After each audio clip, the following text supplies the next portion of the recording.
अधरं मधुरं वदनं मधुरं नयनं मधुरं हसितं मधुरम्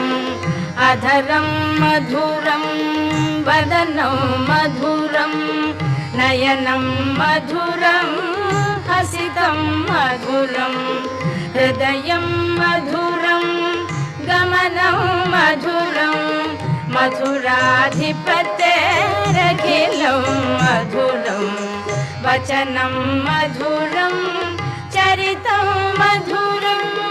वसनं मधुरं वलितं मधुरं वचनं मधुरं